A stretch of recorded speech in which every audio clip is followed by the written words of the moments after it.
Hello there. So today we are going to talk about my top 5 ways to resolve conflict. And with over 20 years of experience in the snow sports industry, these tried and true tips are going to get you to the best season yet. All right, so hopping right to it. Tip number 1, anticipate. The best way to resolve conflict is to prevent it in the first place.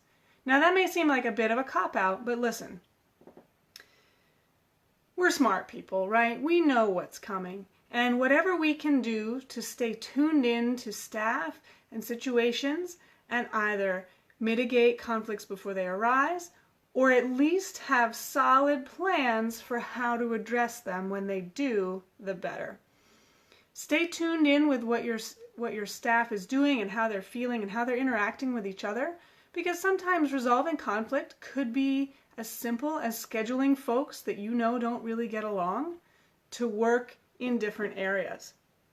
Now, that may not be possible 100% of the time, and we're all grown-ups here, so there may be a little of that, but anticipating where the conflicts could arise and having a plan to deal with them if they do, or considering a separate route or other alternative to prevent them is the number one way to resolve conflicts.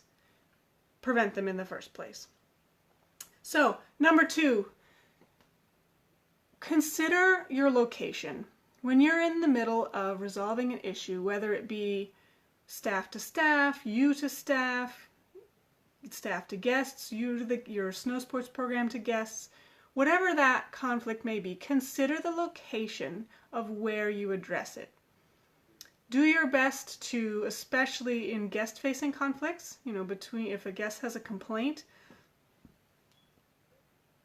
come out from behind the desk, speak to them in a place where they feel heard, but it's not sort of adding fuel to the fire and they can't really feed off the energy of the rest of the room. Consider taking staff, hey, let's go for a walk, let's go for a run, let's move, let's be next to each other. If the conflict is with you and someone else, consider having a neutral third party. Oftentimes the rental shop manager or another peer of yours from a similar department can be a great ally for things like this. You want to protect both yourself and the staff from situations where things can be misinterpreted or misheard. So do your best to really consider the location and timing. Perhaps Saturday morning is not the best time to bring up something that can wait until later in the day. So consider the location and timing of conversations you need to have to prevent conflict or resolve conflict. And tip number 3, when you're doing that, when you're in the midst of it all, seek to hear more than you speak. Hear more than you speak. You can't resolve a conflict if you don't truly understand what it is. And in today's society, we spend so much time speaking to be heard and not enough time listening. So truly engage in active listening and listen to what that conflict is, what the complaint is. Listen for feedback and clues within that description that can help you resolve the conflict. Sort of dovetails into tip number 4, which is take yourself out of it. Unless the conflict is actually because you are in a fight with someone, in which case you should have anticipated better and not gotten to this point. But take your ego out of it. The end goal is not to be right. It's not to prove someone else wrong. The end goal is to resolve the conflict, whether that's through compromise, whether that's through just talking it out and coming to an agreement, whatever it is. Take your own sort of self and ego and need to be right out of it, especially if you are being the moderator between two conflicting entities. It's not about you, it's about them. You are in a servant position and you are serving the group and the staff or the guest or whoever it is. So your ego and feelings are not or shouldn't play a role in resolving the conflict.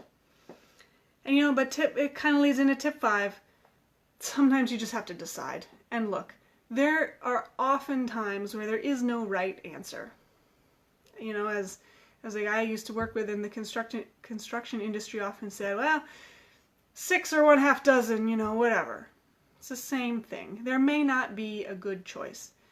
In that case, your job as a supervisor or manager is to make the decision. You don't need to frame it in a right, wrong, you win, you lose scenario. But sometimes the best way to resolve conflict is to make a decision, be firm, stick with it, and move on. Because not everything is going to have a tidy, right, wrong, perfect answer that works for everybody. I wrote more about these types of things in my book, A Question of Leadership, How to Transition from Instructor to Successful Supervisor. I'm going to drop the link to it in the comments below. Please click through, grab your copy, and hey, like and share this video with someone who you feel could really benefit as well. And hey, join us over in the Snow Sports Leadership community on Facebook. I'll put the link in the description for that as well. Because look, we are all in this together, and through sharing and engaging and experiences and stories, we can all become the best supervisors and managers that we can be. So if this video again was helpful, please like and share. And resolving conflicts, check out these top 5 tips and live by them. I'll see you in the comments, and have a fabulous day.